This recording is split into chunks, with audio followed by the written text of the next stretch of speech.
So hello fellow Earthlings, this is Earthling 6455463728 and Entropy and Living Things. I've thought about the fact that living things kind of exist to increase the entropy of whatever system they're in. Entropy is the idea, and maybe I might be wrong, maybe somebody might correct me, but it is disorder. The fact that things tend to be more disordered.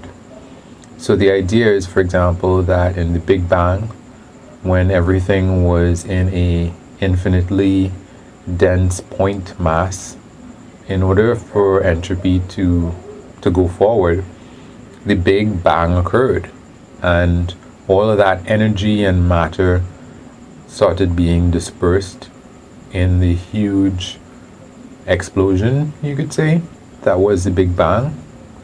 And from then to now, the universe has been getting bigger and bigger, and things have been spreading out further and further.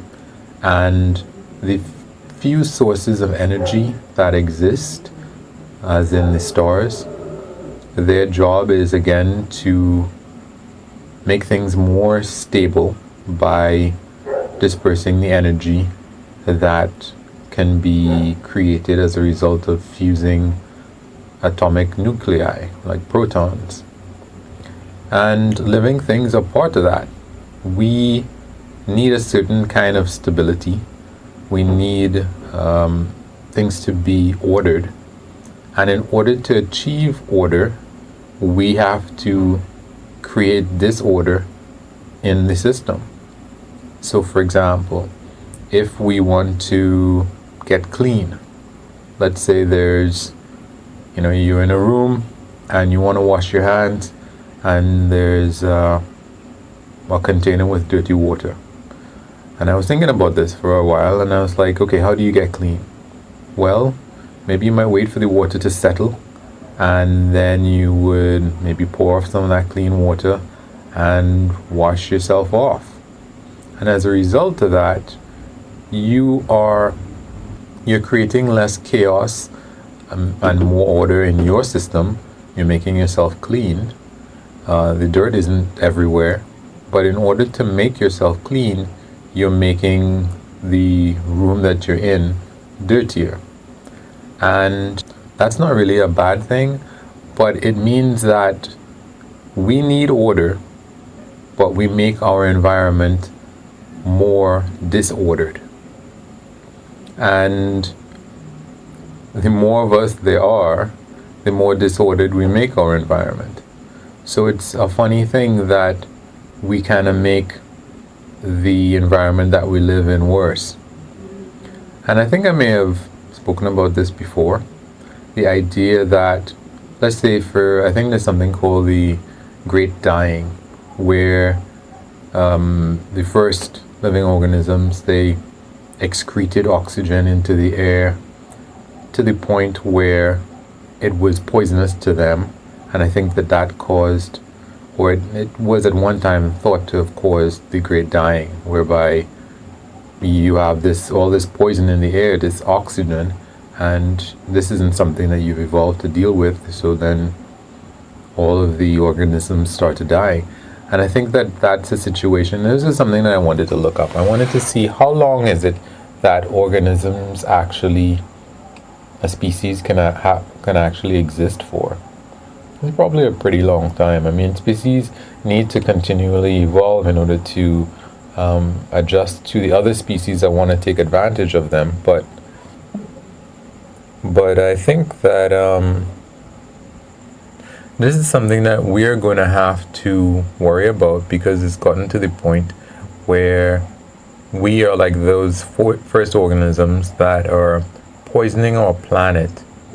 And maybe that's a strong word, but it kind of is. We're poisoning our planet with too much carbon dioxide. And unlike that first species, or any of the other subsequent species around, or any of the other civilizations human civilizations that have existed, we can see what's happening, and yet we're not doing anything about it, which is Isn't that so crazy? We can see the train coming, and it's like if we're having dinner on the train tracks and we're just not bothering to get up off the train tracks. And the thing about it is that, at least what I've seen in my life, is that, yeah, most of the time, unless you are willing to lead, things probably are not going to turn out. I mean, when you see something happening, you can warn people and say, well, it's not most of the time. It's just most of the times. It seems like it's most of the times, because these are the times that stand out in one's memory, where you see things are headed in a bad way, and you tell somebody, and they don't make a change. Like, somebody who is really, really overweight, like, my neighbor.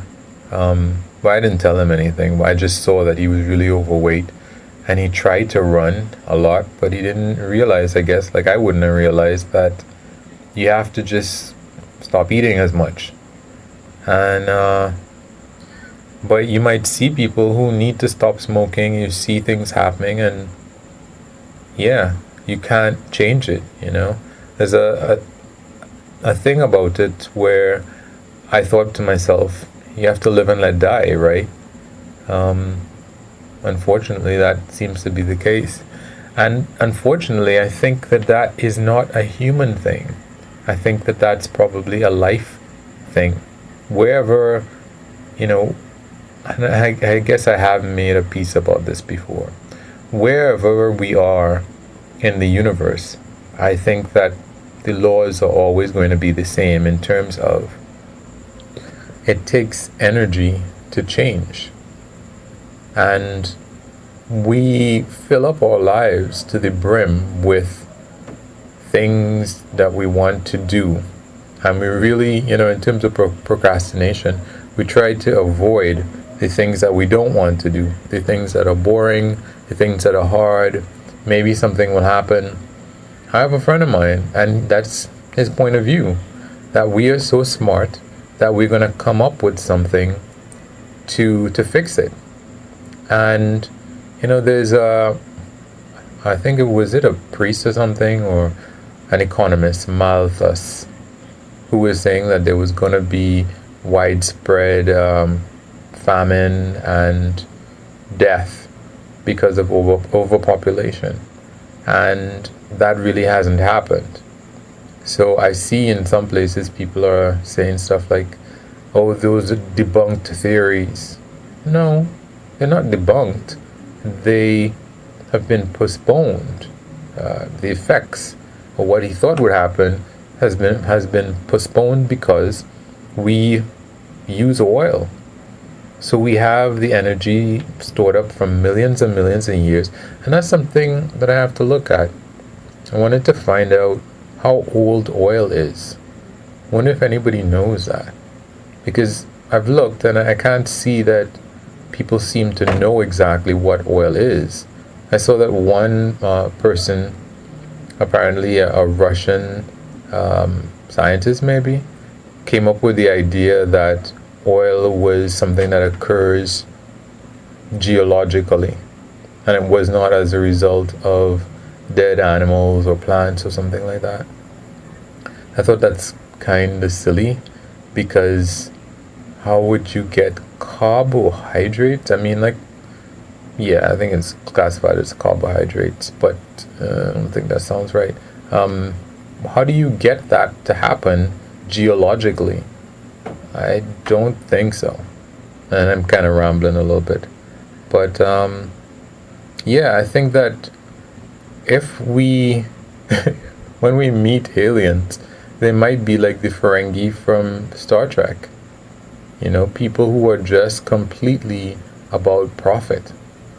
I don't think that we can expect that aliens are going to be from a point of view of searching for benefits for themselves and having some kind of altruistic, yes, let's help all life in the universe.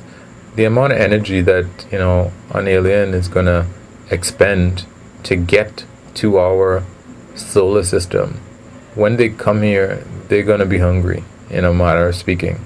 So don't expect that they're going to be, oh, come, let me show you the secrets of life. Then, but anyway, that was my long rambling thing about entropy and life. The fact that, unfortunately, by being alive, we are messing up the very environment that we enjoy and live in. And unfortunately, we rely on external systems in order to put things back.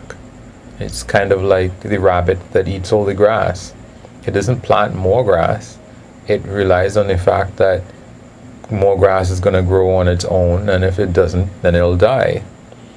We can see that, hey, we're using up all of this oil to begin with, and we are, number one, it's going to run out at some point, and number two, it is increasing the temperature, and if we were like that rabbit, we would be waiting for something else to happen to fix it. Well, the thing is that I'm pretty sure that when that rabbit initially evolved to find grass and it started eating it, and of course it wouldn't have been the first herbivore, but it probably ate too much, and then there was a mass death and famine, and the other rabbits that came after, they had to find a balance between the plants that remained. So I don't think that we want to go through that, but I don't think that to begin with, we don't breed for that kind of intelligence. I think that it doesn't work. Some of these very intelligent people, they don't have kids. And people who have kids, they're not taking degrees.